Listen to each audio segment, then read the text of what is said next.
नमस्कार, स्वागत है आपका एमपी तक पर। मैं हूं रवीशपाल सिंह।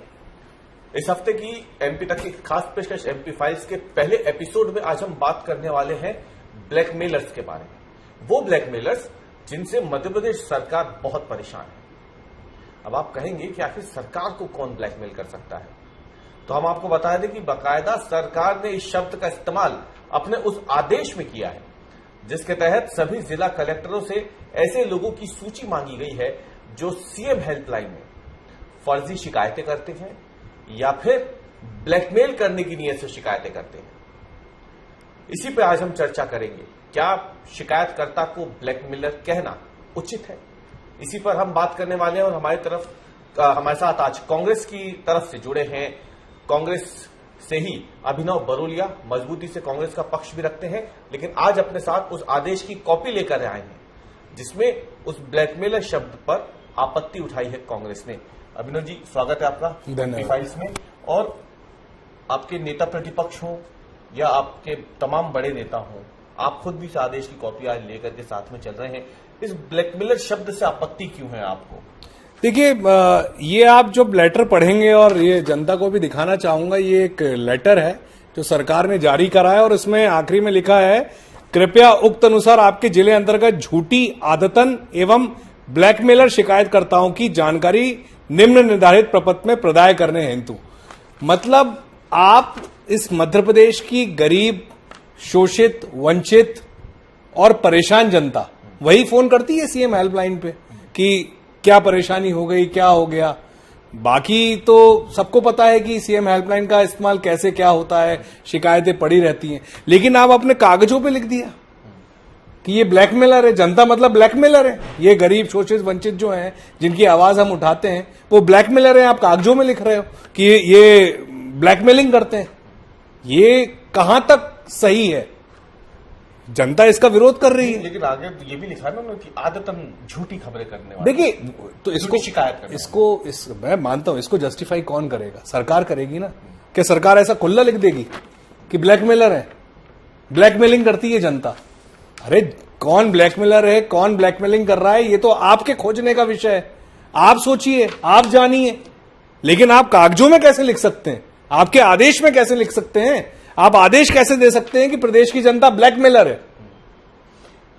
हालांकि ये जो सीएम हेल्पलाइन है, ये बनाई भी तो मुख्यमंत्री सरकार की तरफ से गई है कि अगर हमारे काम में कहीं कोई कमी है तो हमें बता दिया जाए, अगर आपको कोई समस्या है तो हमें बता दिया जाए। नहीं, कायदा ऑनलाइन ही निराकरण भी होता है इसका। रवीश जी, सबसे बड़ी बात है आपने बनाया, बहुत अच्छी बात है। जनता को इससे क्या फायदा हुआ, क्या नुकसान हुआ, जनता तो आपकी है। जनता, मेरा सवाल यह है कि आप जो अपना टॉपिक है सीएम हेल्पलाइन, उसमें आपने ब्लैकमेलर कैसे कहा जनता को? बहुत अच्छी बात थी आपने बनाया कि आप कर नहीं पा रहे थे, आप बंद करने जा रहे हैं क्या सीएम हेल्पलाइन? क्या परेशान हो चुके हैं आप जो इस तरीके से डराने दबाने की राजनीति कर रहे हैं? ये तो डराने दबाने की राजनीति हुई। जनता को आप डरा रहे हैं कि अरे देखो भैया, अगर सीएम हेल्पलाइन पे आप फोन किया तो हम आप पे कार्रवाई कर देंगे। ये आदेश में लिखा हुआ है कि आप कार्रवाई कर देंगे। मतलब आपने चालू किया और अब आप परेशान होकर इसको बंद करना चाहते हैं। तो क्या मतलब परेशान हो गए हैं आप, इसलिए ऐसा कर रहे हैं कि जनता डर जाए? तो झूठी शिकायतों से तो परेशान होगा ना कोई भी। तो इसको जस्टिफाई कौन करेगा? इसको जस्टिफाई सरकार करेगी कि कौन झूठा है, कौन सच्चा है। आप कागज में कैसे लिख सकते हैं कि जनता ब्लैकमेलर है, ब्लैकमेलिंग करती है जनता? ये तो आप सीधे सीधे जनता पे आरोप लगा रहे हैं, डरा रहे हैं, जनता को धमका रहे हैं कि देखो फोन मत करना, नहीं तो ब्लैकमेलिंग के उसमें हम बंद कर देंगे तुमको। सबके लिए थोड़ी है ये रवीश जी इसकी गहराई में जाएं तो ये गरीब, शोषित, पीड़ित और वही लोग ज्यादातर इस पे फोन करते हैं, वो आवाज बनते हैं। वो बेचारे तो वैसे ही डरे रहते हैं। जनता जो एक गरीब जनता है, वो सबसे ज्यादा परेशान होती है अपने रोटी, कपड़ा और मकान के लिए।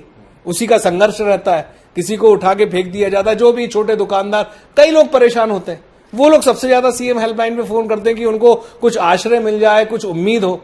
और जो ब्लैकमेलिंग वाले होते हैं, आप उनसे खुद आप क्या समझ नहीं पाते हैं ब्लैकमेलिंग कौन कर रहा है? इतने लोग आपके बैठते हैं कॉल सेंटर में, क्या वो नहीं समझ पाते हैं कि कौन ब्लैकमेलिंग कर रहा है, कौन नहीं कर रहा है? ये शब्द आप कैसे लिख सकते हैं? ये तो अगर ब्लैकमेलिंग कोई 1%, 2% लोग कर रहे होंगे तो उन्हें तो आप चिन्हित कर सकते हो। बाकी लोग तो आवाज उठाते हैं अपनी। तो आप तो पूरी जनता को घेर रहे हैं, उसमें डरा रहे हैं जनता को, धमका रहे हैं आप जनता को। धमकी कैसे? धमकी अरे आप इसको देखिए, शिकायतकर्ताओं की जानकारी संबंधित अधिकारियों को निश्चित करने अनुरोध, इसमें यहाँ पे कार्रवाई का अनुरोध किया गया है समय पर, इस संबंध में कार्रवाई का अनुरोध। ये साफ साफ बताता है कि कार्रवाई भी करेंगे अगर ये ऐसा पाया जाता है, इसमें ये भी है, तो ये सोचने वाली बात है। अच्छा, जो एक मैं आपकी बात को थोड़ा और आगे बढ़ाता हूं, जब ये टॉपिक हमने सोचा था कि आज हम डिसाइड करेंगे, तो मैंने इसमें थोड़ा रिसर्च भी किया। मैंने अभी हाल फिलहाल की 6 ऐसी शिकायतें जो सीएम हेल्पलाइन में आई थी, उसकी एक सूची निकलवाई, और मैंने जो सूची निकाली उसमें अब देखें तो सरकार का डर इसमें जायज दिखता है, क्योंकि देखिए इसमें अजीबोगरीब शिकायतें भी आती हैं और झूठी शिकायतें भी आती हैं, जिसपे बाद में पुलिस एक्शन भी होता है। देखिए जो मैंने सूची निकलवाई है उसमें भिंड की एक खबर है इसी 15 अगस्त की, जिसमें स्कूल में उस शख्स को 2 लड्डू नहीं मिले, 2 की जगह 1 ही लड्डू मिला, उसने सीएम हेल्पलाइन में शिकायत कर दी। मैयर में आ जाते हैं हम, शराब के लिए पिता ने पैसे नहीं दिए तो बेटे ने सीएम हेल्पलाइन में यह शिकायत कर दी कि पिता टीचर है, इसके बावजूद स्कूल नहीं जाते। गलत है, यह फर्जी शिकायत दर्ज कराई गई थी। उमरिया में एक शख्स सीएम हेल्पलाइन पर झूठी शिकायत कर देता है, बाद में पता चलता है कि उसने करीब 40 ऐसी झूठी शिकायतें दर्ज कराई और लोगों से पैसे ऐंठ लिए। ये उमरिया का मामला है, इसमें 40 शिकायतें उसने दर्ज कराई थी एक ही फोन नंबर से।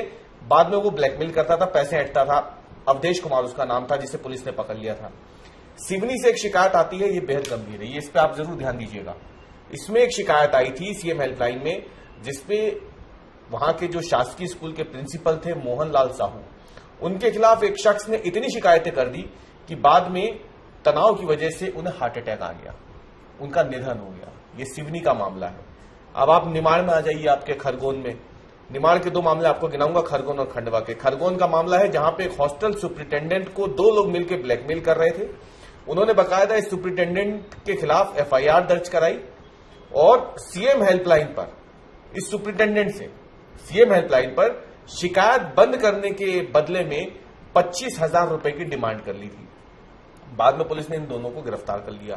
अब इसी पड़ोस के जिले खंडवा की हम बात कर लेते तो सीएम हेल्पलाइन पर झूठी शिकायत करता था एक आदमी, और वो बकायदा पैसे भी लेता था। इसमें उसके निशाने पर रहते थे जो राजस्व विभाग के सचिव, तहसीलदार, पटवारी, ये लोग होते थे।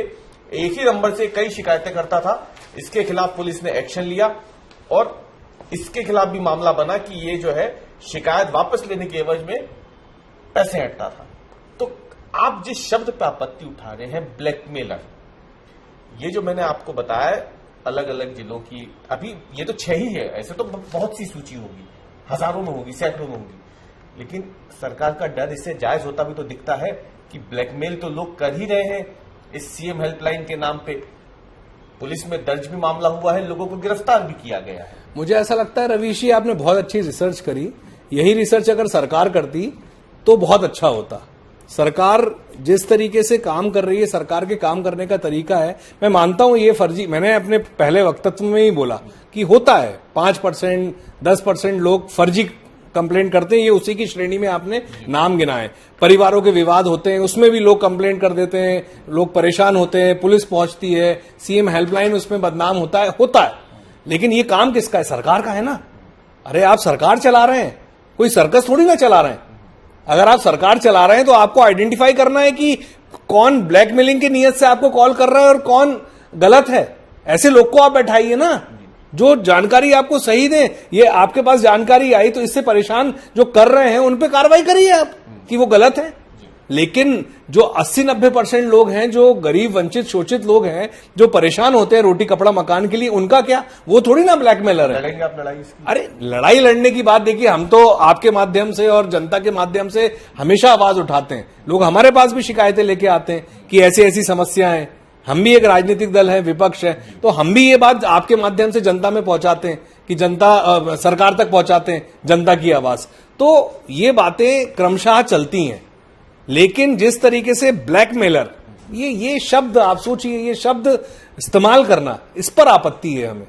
ये जनता ब्लैकमेलर नहीं हो सकती। हाँ, उदाहरण स्वरूप आपने सही बताया, मैं कहता हूं 20% लोग होंगे, लेकिन उनको भी चिन्हित करके उन पर कार्रवाई करने का काम आपका है। आप डायरेक्ट थोड़ी ना। ये बिल्कुल सही बात बोली आपने कि गेहूं के साथ घुन पिस जाता है। तो ऐसा नहीं होना चाहिए। आप गेहूं के साथ घुन को मत पीसिए।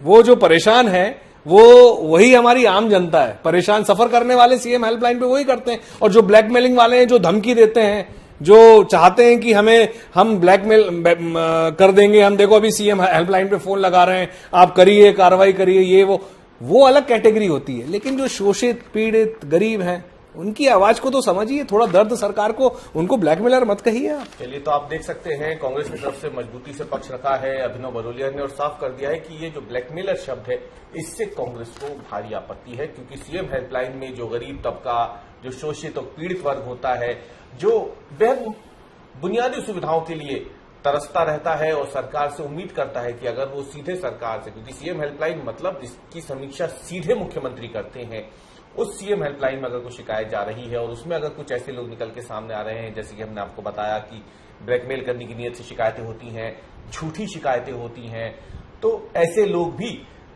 इस समाज में हैं। लेकिन उसका खामियाजा उस एक बड़े तबके को नहीं मिलना चाहिए। वो उस बड़े तबके को एक तमगा नहीं दे देना चाहिए ब्लैकमेलर का, जो कि जेन्युइन तरीके से अपनी शिकायत सरकार के सामने दर्ज कराता है। तो इस ब्लैकमेलर शब्द पे कड़ी आपत्ति है कांग्रेस को। उन्होंने साफ किया है कि इसे सरकार को हटा देना चाहिए। हमारे आज के विश्लेषण में इतना ही। कल हम फिर हाजिर होंगे एक नए मुद्दे के साथ, एक नए विश्लेषण के साथ। तब तक के लिए धन्यवाद।